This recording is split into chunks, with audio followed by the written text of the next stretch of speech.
Hey Sarah, how you going? Yeah, hi. How are you? Very well, thank you. You're based from Sydney, right? Yes, I am. I hope the weather's treating you better over there than it is here.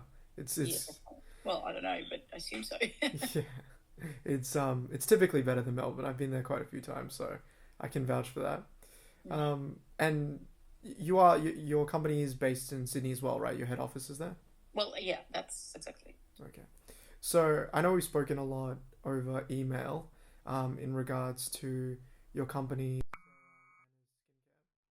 Now, I did just want to let you know that this is going to be just me gathering preliminary information. I won't be able to present you with an offer today, but I did just want to confirm a few details before I do. So, first off, I have taken a look at your website and I have gotten an understanding of what your company does, but just to understand the general scope of it as well. I know you sell organic products, skincare, shampoos. Yeah. Would you mind just expanding on that, just to also understand where you want to move from there as well?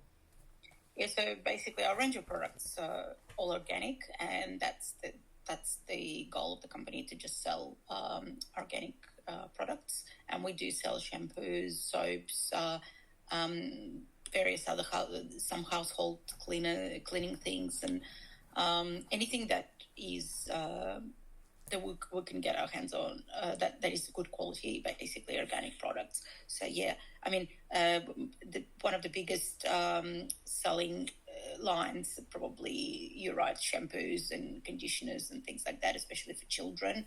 But also, we would do sell quite a lot of household cleaning chemicals. Oh, sorry, household cleaning products. Yeah. Yeah. And so, is your goal to expand that side of the business, or do you want to maintain with the shampoos? No. I think we want to do both. Basically, the idea is to diversify into various lines and markets, Mm-hmm. so that we're not, so that the business is a lot more stable during an economic trouble or anything like that. So, and also, like, we monitor the demand, and if one of the lines does experience a decline in the demand, then we will try and add something else to make sure that we can replenish that income. Yeah. Well, I mean, from my understanding, I think your business is quite big, so I think it would take quite a big economic Reasonably downturn to really put a big. dent in it. Look, But I get COVID your was concern. quite Yeah. interesting, and we don't want the repeat of that. No, no, fair enough. That was definitely a challenging time for most people. So, given that you sell a lot of home cares and a lot of personal organic products, um, who's your target market? So, who would we typically be speaking to? So, look, our target market, or I should say, the most common buyers of our products would be either your families with kids, Mm-hmm. uh, or sort of young adults between 20 to 30, 35. So that we find that these groups are a lot more health conscious, Mm-hmm. and also they do trust our products more. But we don't, I mean, these are the groups that we find are mostly our clients, although we'd be happy to expand in all the other groups as well. We Mm-hmm. don't want to limit ourselves to the markets. Okay, no, that's fair. And so that would mean you're a B2C business, correct? Or do you do wholesale as well? Look, we don't do wholesale at the moment because the margins are a bit small, and also the dangers that the wholesale represent in terms of the purchase, like if they buy in big quantities and then we don't get paid.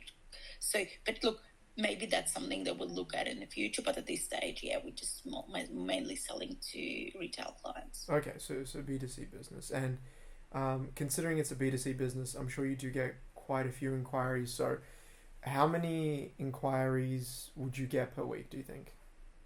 Look, I did do a bit of homework before this meeting, so I've got an idea. I Mm-hmm. think it's about 100 to 120 inquiries a week, Okay. various inquiries over the phone, email, and things like that. But like I am hoping that the business will expand, which naturally would mean that the inquiries will also increase. But sometimes we do get sort of a spike in the inquiries where there's like particularly bad week in terms of the number of inquiries in terms of the sales. Yeah. Mm-hmm. So that would mean around 500 inquiries per month, right? Around that, yeah. Okay, perfect. And do you know what the breakdown of that would be? Is it just general inquiries, something that you've got? Because I know you've got an FAQ page. Would it be inquiries based on your FAQs that customers just want a bit more understanding on, or is it complaints? Is it Look, what would it be? it's a mix. It's a mix. It is.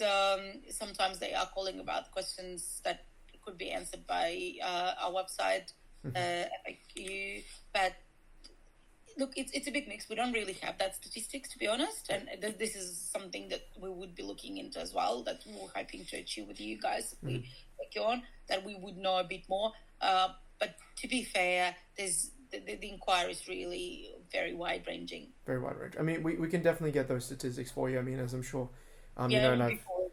I've spoken to you before. We Right. definitely do provide statistics, so we're going to provide you with a monthly analysis. So that's not a problem at all.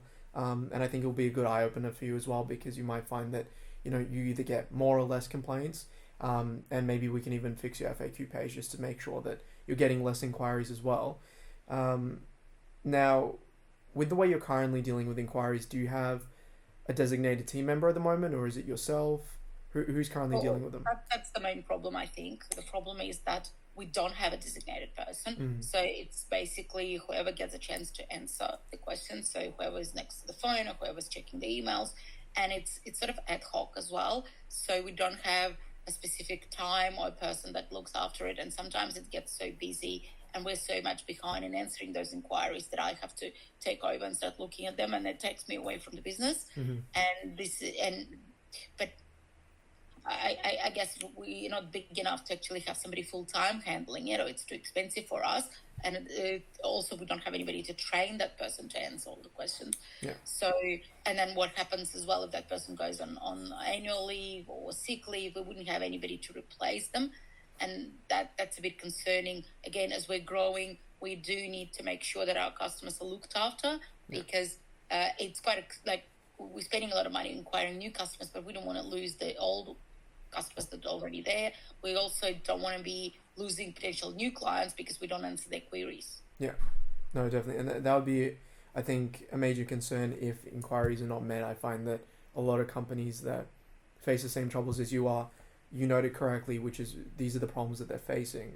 Definitely, you know, trouble maintaining clients or even acquiring new ones, because sometimes, you know, they'll get a message and it'll take them, you know, at worst I've seen 7 business days, which is quite a long time to wait. It could take a bit longer sometimes. Yeah. So because we only answer those inquiries when we get a chance. Obviously, if they call directly, then we try to answer straight away. But again, if that happens, then it takes me away or whoever's on the phone away from other work. Yeah. And that sort of interferes with our normal workflow as well.